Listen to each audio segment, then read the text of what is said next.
Et coucou, salut! Aujourd'hui, je vais t'expliquer au travers d'un projet, puisque c'est toujours plus simple de comprendre avec un projet concret, comment on va se servir avec la Xtool P2 de l'accessoire qu'on appelle le convoyeur. Le convoyeur, ça sert à quoi? Ça sert à augmenter la surface de découpe et tu vas pouvoir couper maximum jusqu'à 2,28 m sur 60 de large. Imagine tout ce que tu peux faire avec. Les grands prénoms, les grands panneaux, tout ce qui est grand. On va passer par le dessous et ça va prendre le matériau, le passer d'un côté et le ressortir de l'autre. Pour ça, ça a été un petit peu compliqué puisqu'il faut une table qui soit grande et la machine fait énormément de poids. Donc qu'est-ce que j'ai fait? J'ai j'ai bidouillé une table pour que je n'ai pas à déplacer la machine parce que la bête fait quand même près de 70 kg, donc petit mais pas assez costaud. Donc j'ai mis tout ça sur roulette et je vous expliquerai après comment j'ai rajouté une rallonge de chaque côté. Comme ça, quand j'ai besoin, je tire ma table, je mets mes rallonges avec mes cales et je peux me servir du convoyeur très facilement. Les accessoires de machine en tout genre, c'est comme les robots de cuisine. Si c'est pas sous le nez, vous en servirez pas. Donc c'est pour ça que j'ai fabriqué ma table, pour pouvoir avoir un espace de travail qui soit agréable et que j'ai tout sous la main. Avec cette table que j'ai fabriquée, bidouillée, je la tire, je l'installe, c'est tout prêt et mon convoyeur n'est plus qu'à rajouter. Si j'avais à chaque fois à prendre la machine et à la mettre à un autre endroit, je m'en servirais jamais. Au moins là, je sais que je vais me servir de l'accessoire et c'est comme ça pour tous les accessoires.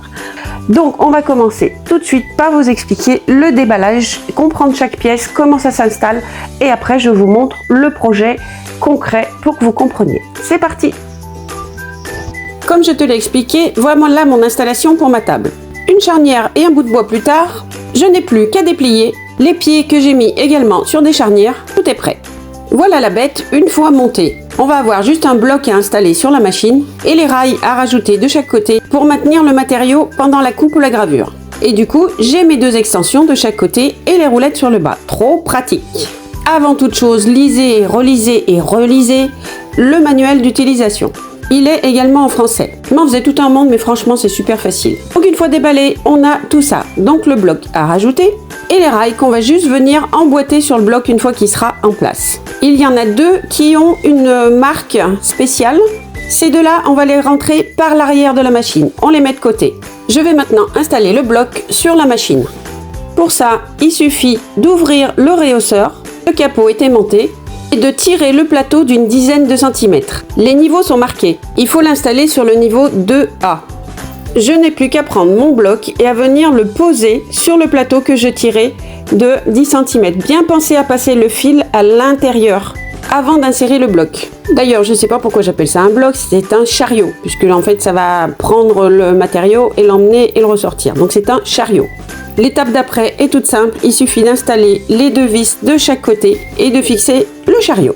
On n'a plus qu'à installer l'alimentation qui va venir se brancher ici et ensuite le fil on va le passer dans la petite coche qu'on a installée en plastique pour pas qu'elle gêne la zone de travail. C'est comme le fil de la tondeuse électrique, il faut le ranger des fois, sinon on le coupe. Et bien là c'est pareil. Maintenant on va mettre les rails, rien de plus simple, on va les emboîter de chaque côté, il y a une coche. Il faut le mettre doucement et après on va le faire glisser là où on a besoin. Le dessus du chariot est quadrillé, ça vous permettra d'aligner vos rails à l'intérieur et à l'extérieur et également d'aligner le matériau quand on va l'installer dans les rouleaux. C'est exactement la même procédure à l'intérieur. On va faire glisser les rails et les installer comme on l'a fait de l'autre côté en pensant bien à les aligner sur la grille du dessus du chariot pour qu'ils soient bien alignés avec ceux de l'extérieur. Ça, c'est fait. Une fois que vous avez bien déterminé la position des rails que vous voulez, qu'ils sont bien alignés les uns aux autres, on n'a plus qu'à serrer les vis pour que l'ensemble soit bien stable et qu'on n'ait pas de problème au niveau des coupes et des gravures. Ça, c'est fait aussi. Sur l'arrière, il va falloir penser, pour que le tuyau d'évacuation ne gêne pas au moment de la coupe, ils fournissent un grand colson pour maintenir le tuyau d'évacuation sur la droite. Ensuite, moi je vais le faire passer dessous, qu'il ne me gêne pas. Et voilà, c'est déjà prêt. Il n'y a rien de compliqué, je m'en faisais tout un monde, mais franchement c'est super facile à monter. Il me reste ces petits accessoires qui eux vont être à installer quand vous allez vouloir passer du matériau qui sera super fin. Donc on les garde précieusement si on en a besoin plus tard. La grosse molette du haut va être pour faire la pression du matériau, donc pour maintenir le matériau quand il va passer dans les rouleaux. Il y a sur la dock un guide pour ajuster la pression justement. Avec les sous du Papa Noël, merci Papa Noël, je me suis acheté des extensions qui, elles, seront juste à clipser et à visser.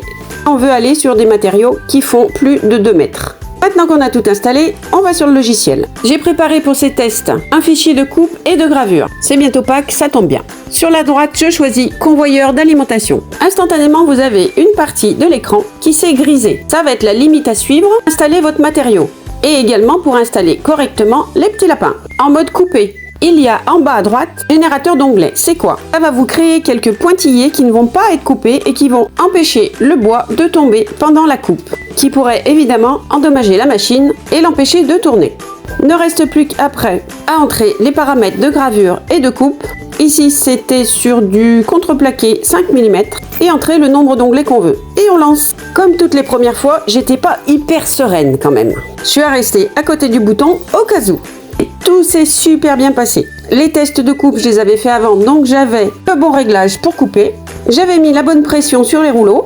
Donc tout s'est déroulé à merveille. Et vu que j'étais quand même un petit peu trouillarde, j'ai commencé à couper Monsieur Lapin avant Madame Lapin. Mais bien évidemment, j'aurais pu les couper en même temps. Au niveau des odeurs, faut pas se le cacher, il y en a quand même plus que quand la machine est fermée entièrement.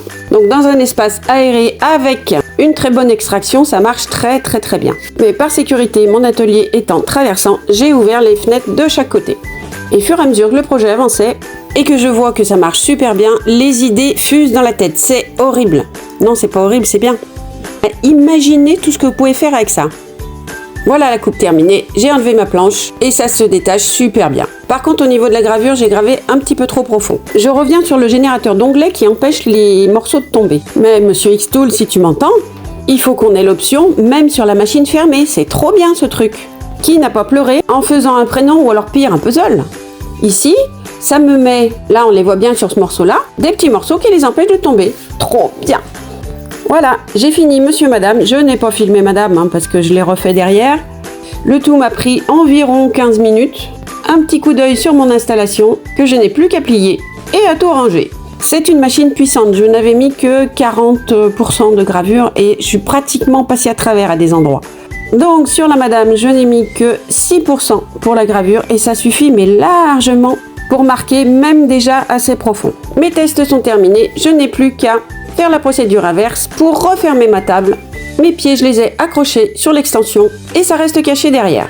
Je retrouve mon espace de travail sans les rallonges et toujours sur roulette, mon autre table que je me suis fabriqué revient également à sa place. On passe aux conclusions.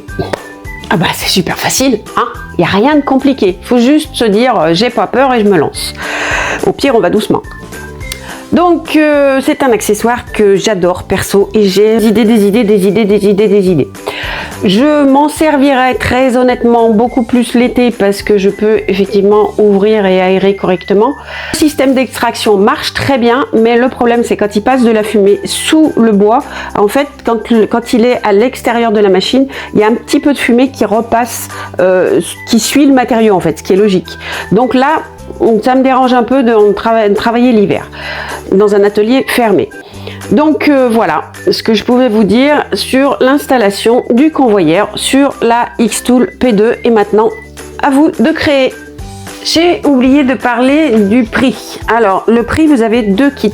Le kit basique où vous avez deux paires de rails et vous allez aller jusqu'à 99 cm est à 459 €.